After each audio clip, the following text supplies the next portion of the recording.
Hi, thanks so many people coming at this late hour in the conference. My name is Megan, and the paper I'm talking about today is Understanding the Roots of the Uneasy Relationship Between Psychology, Spirituality, and Religion.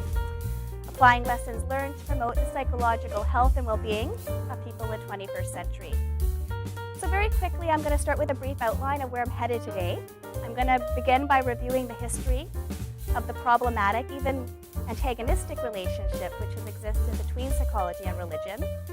And I'm doing so in order to illustrate that this is based upon philosophical assumptions about reality and knowledge, underlying science, which have changed over time and in relation to the broader theological context of society. After this, I'm going to review how during the last decade there's been a call for a paradigm shift in psychological science across diverse areas of psychology. I'm going to review some of the core assumptions of this emerging paradigm, and in conclusion, I'm going to discuss how this may be useful, if not necessary, for solving 21st century problems of health and well-being. And very quickly, just in the spirit of the theme of this conference, I'm going to talk about how perhaps this can also be applicable to creating a psychologically healthy workplace. All right, so I realize this is probably all very well known to everybody here, but just to start, there's no agreed upon definitions for religion or spirituality in the social science literature. However, in general, most scholars do agree that religion refers to the human need for ultimate meaning in universal life experiences. In contrast, spirituality refers to an aspect of human experience which involves a realized awareness, belief, and sense of connection with others in the universe, both material and non-material. Okay, so this long-term conflict between religion and/or spirituality and psychology is agreed to be reflective of differences in ontology, epistemology, and ideology. So ontology is a branch of philosophy concerned with the form and nature of reality. Epistemology is a branch of philosophy concerned with what is valid knowledge and how can we go about learning and knowing about reality. And ideology refers to our underlying values and beliefs, both implicit and explicit, which shape our understanding of reality and our acquisition of knowledge. All right, so it is discussed in the literature how the best way to understand how these philosophical and value-based ideas are linked to these tensions is by understanding and going through the history of the context of the relationship between Western science and religion. So obviously I've got very little time to do this, so I'm going to take us on a very, very brief history tour talking about just the main points to illustrate this. So, to start with, science, spirituality, and religion were an integral whole in pre-modern Europe. In ancient Greece, the birthplace of science, philosophers-scientists generally agreed that there was a soul. Aristotle and others lived in a time when the world was inhabited by mystical principles, and this did not conflict with early science. This interconnection between science and religion remained throughout the Roman Empire. During the fall of Rome, Christianity became institutionalized by the Roman Catholic Church, and during this time, society became structured according to biblical teachings, which at the time were accepted as historical facts. During this time, the Catholic Church generally accepted conventional scientific beliefs, such as Aristotelian physics, as supporting church doctrine. So Thomas Aquinas, for example, is a philosopher who taught that Aristotle's teachings were consistent with the Christian faith. However, conflict between natural sciences and religion began to arrive in the 16th century. This has been referred to, of course, as the scientific revolution. And during this time, it was marked by discoveries of cosmology, biology, and physics, which changed the way that humans understand our physical world, laying the foundation for modern science. At first, these developments weren't seen as that great of a challenge for the church. However, over time, the development of the experimental method and more precise measuring devices provided evidence to support these theories, and this started to lead to unease by the church. For some religious leaders, because these new discoveries did not support their strict literal interpretations of their religious texts, this threatened their worldview and their power. And as all good science students know, Copernicus's book was banned, Galileo was tried for heresy in 1633 for teaching such ideas. All right, but a more crucial divide occurred during the 17th century. This is a time when philosophical and ideological beliefs began to shift again, and this led to a more firm divide between science and religion. Very briefly, materialism is the view that everything, including human behavior, can be explained in physical material terms. Determinism, the idea that there's underlying order and nature in nature, and that people accordingly behave to these natural laws, or in other words, cause and effect principles. And mechanism is the idea that both the universe and the human body are material, and they operate like mechanical machines. So for example, the philosophy of dualism was an idea in which now René Descartes decided that the world consisted of two separate worlds, both the material, comprised of the objective, measurable events, and the abstract, comprised of non-measurable, subjective experience. And this ended the connection between science and religion, science, nature, and spirit. This was because Descartes philosophized that to know about the objective world, it required us distancing ourselves from subjectivity and what we're trying to know about. By doing so, subjective experiences of all kinds, including spiritual and religious ones, became deprivileged to objective knowledge. As another example, of course, Newton is another famous mechanist. I'm sure we all know he's pertained to be one of the most important contributors to modern science. And Newton's work on the laws of motion, his work on gravity and how it affects the orbits of planets, seemed to support a mechanistic worldview. And this came to dominate scientific communities. All right, so also during this time, empiricism came to dominate scientific philosophy. The view that all meaningful knowledge is the product of sensory perception. And now we have this idea that there's this reality out there somewhere, which is driven by universal laws and which can be known via the 5 human senses. Or in other words, described, explained, predicted, and controlled. Now this further limits the kind of experiences which can be considered a basis for knowledge. It excludes everything that can't be directly observed by us as investigators, including, of course, religious and spiritual experiences. All right, so next comes the 18th century, and this is known as the Age of Enlightenment, or the Age of Reason. And during this time, the Catholic Church fell out of power, and reason, as opposed to religious faith, became the primary source of authority in structuring society. Institutions arose based on this rational worldview and the use of power to control over nature, such as industrial capitalism. Modernism, defined as the ideology of progress through objective science, became the cultural force. And this worldview grew in part due to the success of science in explaining aspects of our world which we didn't previously know, as well as the advent of technologies which seemed to benefit the common people, such as, for example, giving rise to a middle class of people in Europe who had previously been impoverished. During the 19th century, we start to see a shift again, and positivism became the guiding force for science. Positivism marks a shift to hard versions of dualism, materialism, and reductionism. This has been described as going far beyond the separation of religion and science, like we saw with Descartes, towards an overthrow of theology. So epistemologically, Comte thought and believed and assumed that all psychological and social phenomena may be reduced to material and biological laws. Ontologically, he believed that phenomena at different levels, other than the material, is not real or unique. It is nothing but a combination of material things which are real. So he may say, for example, that a mystic's experience of oneness with the universe through deep contemplation, for example, is nothing but a change in neurotransmitters or brainwaves.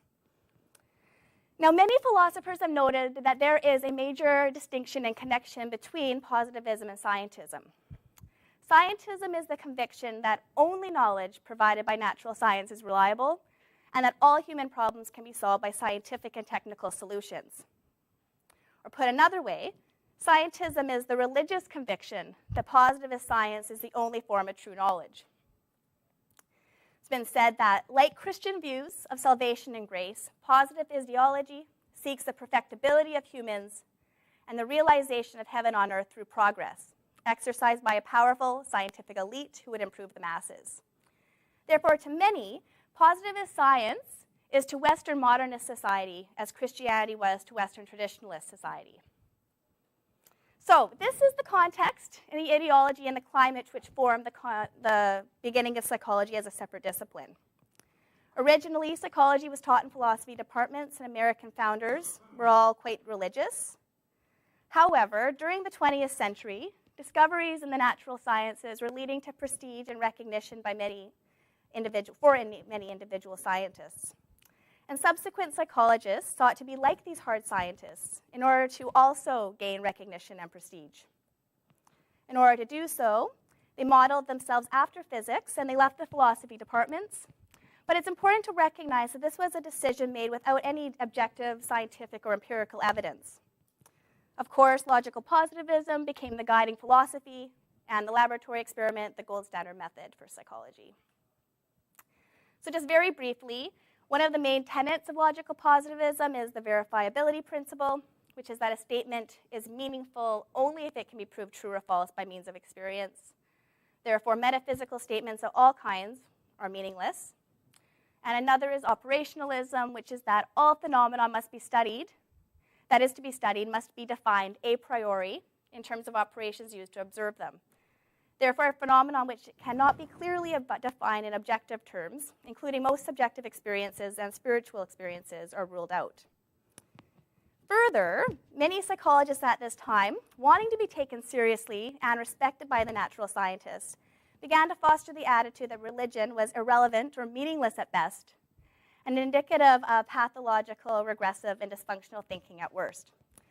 So for example, Freud and Skinner, who may have agreed on almost nothing else, were both very reductionist in their points of view. One reduced everything to behavior, the other reduced all psychological phenomena to unconscious processes, and they agreed on this matter here.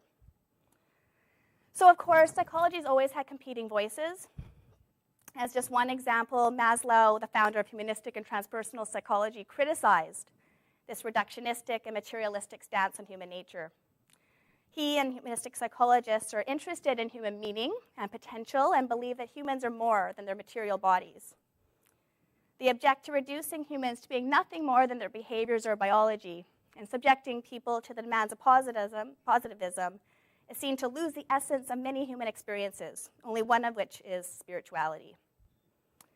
So interestingly enough, while all this was happening within psychology, outside of psychology in the 20th century, the destruction of positivism was occurring, both in the natural sciences and in philosophy. So as just one example from philosophy, contemporary philosophers have abandoned the verification principle. That is, it's been demonstrated that hypotheses can't be verified or proven true, as there may always be a counterexample. And although under some circumstances hypotheses can be proved false, even this is quite difficult when we now understand causes to be complex interactions of factors at multiple levels of analysis. Therefore, hypotheses are not rejected or accepted on the basis of individual facts. Theories are accepted or rejected as an interconnected whole after weighing all the evidence.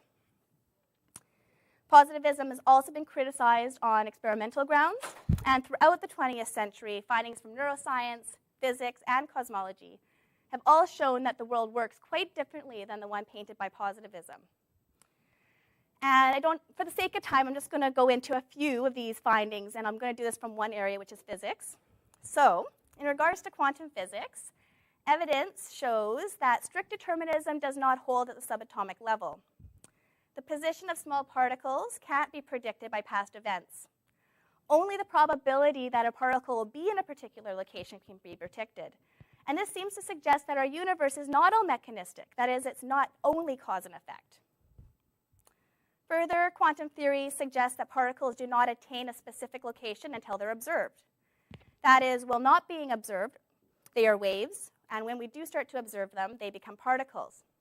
And this paradoxical finding that light can behave as both a particle and as a wave is known as the principle of complementarity, and it suggests that at the quantum level, subjectivity and objectivity are actually interconnected. So this challenges the dualistic nature of the universe assumed by positivism, and it's actually led to this controversial idea in physics that consciousness, or the ability to observe, subjectivity, must actually be perhaps a fundamental property of the universe. So lastly, findings from quantum physics also challenge materialist ideas about causation. The standard materialist view is that causation happens when particles interact, and that causation ceases when there's no longer a material connection. However, findings indicate that once particles have interacted, their behavior of those particles remains connected, even though the effects are occurring simultaneously and at a distance. This is known as the principle of quantum entanglement, and again, this challenges the materialist view of causation. So these are just some findings which indicate that the core assumptions of determinism, reductionism, and materialism don't hold. These scientific and philosophical points not only challenge a positivist worldview, but also that positivist worldview is justified in denying spirit and subjectivity from importance.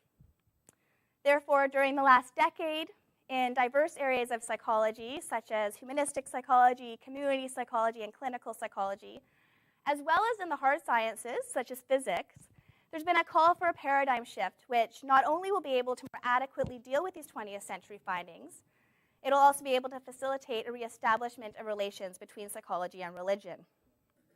So quickly, and I realize most people here get this and know all about this, but science is argued to operate within paradigms, which are human constructions about how the world works and how best to study it, based upon our most informed and sophisticated set of ideas and evidence that we have.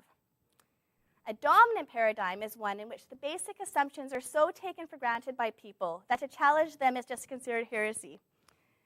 So in the beginning, when these inconsistencies and problems with the dominant paradigm begin, in general, those findings will be explained away, they're going to be ignored, and so on and so forth by those who are in support of the dominant paradigm. However, when these inconsistencies and problems continue, then alternative paradigms begin to emerge. So for example, Copernicus' theory, which challenged the idea that the world is flat in the center of the universe, and the advent of modern science, which was able to more adequately deal with those findings, represents a paradigm shift. Currently, in psychology still, for the most part, the dominant paradigm is positivism. However, this mounting 20th century evidence signals perhaps, again, a need for a paradigm shift. All right, so what is this new paradigm? Now, again, it's been called on, theorized, and discussed from multiple scholars and scientists and researchers in many areas, both within psychology and the hard sciences. And one name it's been given is the multi-level interdisciplinary paradigm, such as by Paluzzian and Park, who are two psychologists. However, in the hard sciences and physics, the name of this paradigm, which mirrors this, has been called science within consciousness paradigm. However, regardless of what you want to call it, this new metaphor that is called for science is based instead on this interrelated and holistic worldview, one which integrates subjective and objective knowledge. So I'm going to go through just a few points as they relate to spirituality and religion. So first is holism, and this is the idea that there is underlying unity in the world. The whole is not only a derivation of common underlying laws and constants, but also has a common interrelatedness or interconnection. And this is a direct rival to the reductionist perspective. That is, things aren't merely the sum of their parts, but they also hold an additional and unique quality due to their complex interrelationships. And this is called emergent property or emergent phenomenon. So for example, carbon atoms in a diamond are different when they're part of the diamond than when they're part of graphite. But we're unable to understand that difference if we only look at the level of carbon atoms. We have to also look at their complex interrelationships to get the difference. And from this perspective, therefore, spirituality and religious experience may be viewed as reflecting a transcendental level of reality, one that's comprised of emergent properties and which is incompletely understood by only examining the correlates, such as changes in neurotransmitters or brainwaves. All right, so related to holism is the concept of multiple levels of analysis. From this perspective, there's interconnected planes of information ranging from the microscopic level all the way up to the macroscopic, so from subatomic particles all the way up to nation state and so on. And I'm a community psychologist, so I have a community ecological picture there. All right. So from this perspective, each increasing level includes and transcends the previous level, and it displays emergent phenomenon which is non-reducible. Knowledge about the world at only a material level is therefore viewed to be incomplete, and the most complete knowledge comes from multiple levels. What's nice about this is that the knowledge of allied disciplines can be viewed, therefore, as being complementary to each other and not as conflicting. And it's a framework which is open to all fields of knowledge and stresses their independence or interdependence. So for example, viewed as valid to study or to have a monk or a nun systematically explain the steps they take to reach a state of enlightenment or a state of communion at one level. We could research that at one level. And at the same time, we still may be interested in understanding what's going on in the brain when that happens and hooking them up to electrodes and so forth. But if we're going to really have the best understanding of this experience and what's really going on, it's going to take understanding all those levels at once and having a complete body of knowledge. Relatedly, in this paradigm is the concept of bidirectional and multi-causation. So in this perspective, causality can both move up and down the levels of analysis, and it's bidirectionally related to each other. Here, phenomenon can have many correlates at many different levels. So for example, of course, we arose from our combination of nature and nurture, but we can also fundamentally change both nature and nurture, such as through, for example, genetic therapies, change in community socialization practices, the whole new field of epigenetics, for example. And therefore, we're starting to understand that strict determinism, or a direct causal model and a single level explanation, is simply inadequate. Therefore, from this perspective, to say that a mystic's experience or mystical experiences in general are caused by biological processes in the brain is simplistic. It is just as plausible that phenomenon at a spiritual level is dynamically related to all these other levels, and that it itself can have a causal influence. So for example, a spiritual awakening may lead to improved physical health at a biological level. So in close, I just want to point out from my perspective how not only may this proposed paradigm shift lead to cordial relations between science and psychology or religion and spirituality, but it may also be necessary for conceptualizing and solving many of the problems facing us in the 21st century, threatening our health and well-being, which are by their nature complex, global, multisystemic, holistic, and interrelated. Many of the problems of the 21st century, such as climate change, environmental destruction, water shortage, the global economic crises, nuclear war, and so on and so forth, have all been created from the point of view and values of modern society and objective science. And as the adage goes by Albert Einstein, you can't solve a problem from the same level of consciousness that created it, or the same level of thinking. Therefore, the modern scientific worldview sought to advance society and overcome problems of the day, such as fear-based and oppressive dogma, reducing disease, increasing how long we live. And again, perhaps the problems we face today may also be pushing us forward in our understanding and our knowledge. Therefore, a paradigm shift may lead not only to more cordial relations and respect between religion and psychology, as well as making these be able to be seen as valid areas of study and valid aspects of human beings, but they may also lead us to more complete knowledge of reality, which enables us to overcome these complex problems which we are continually faced with today.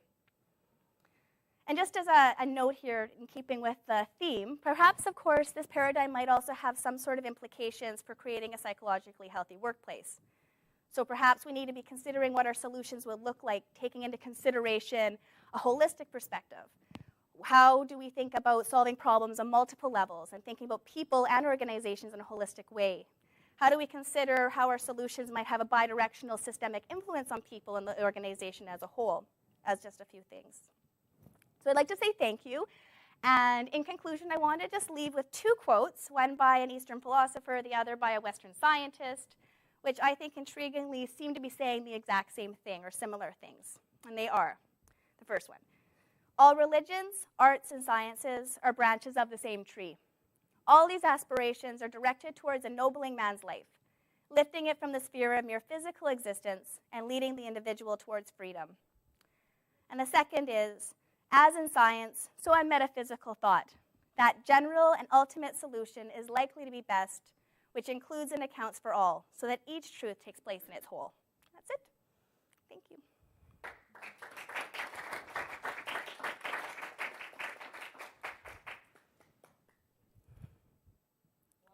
Questions, comments?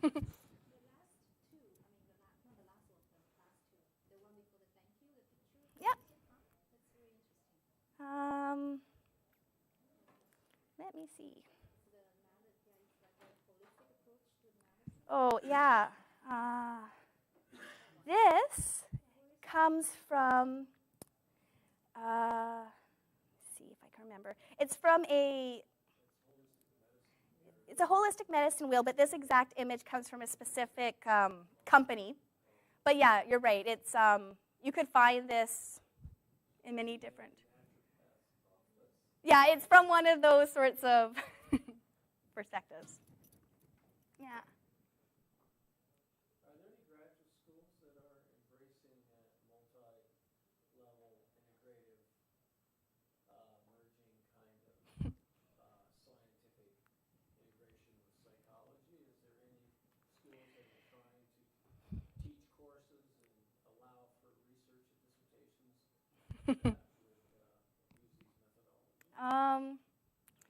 I would say that this is just starting. Like at my university, I'm a clinical psychology, community is my research specialty, and overall, no. However, having said that, like my actual advice, this came out of a candidacy exam paper for my candidacy, and my committee, they were more than happy to look at this. They were very excited about this, and it came out of a discussion in professional issues in clinical psychology. And why aren't we talking about spirituality at all? Why aren't we talking about holistic aspects of human being? We all have issues with the medical model, and yet we're not really doing anything about it. So they were more than happy to embrace it at that level. But in terms of if I try to do this for my dissertation, I think even then it would probably be pretty much, it's hard enough just to do qualitative research, basically still. But I can't speak for all places, unfortunately. I'm not sure.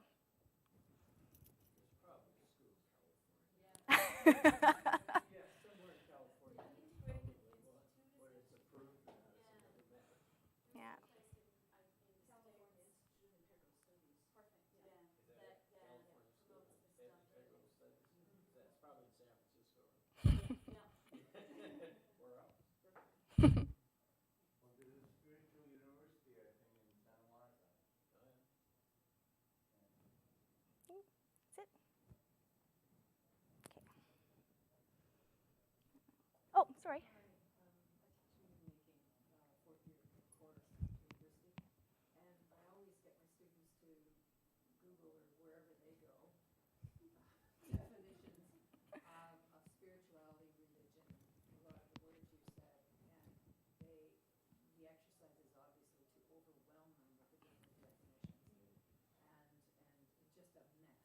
Yeah.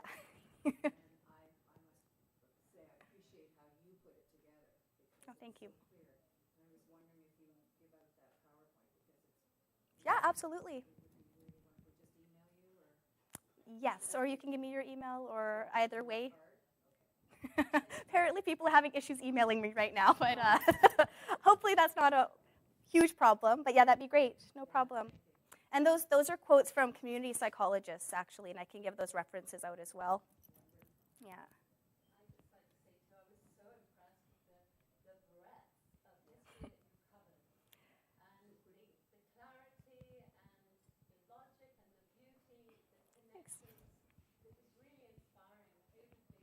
Thanks.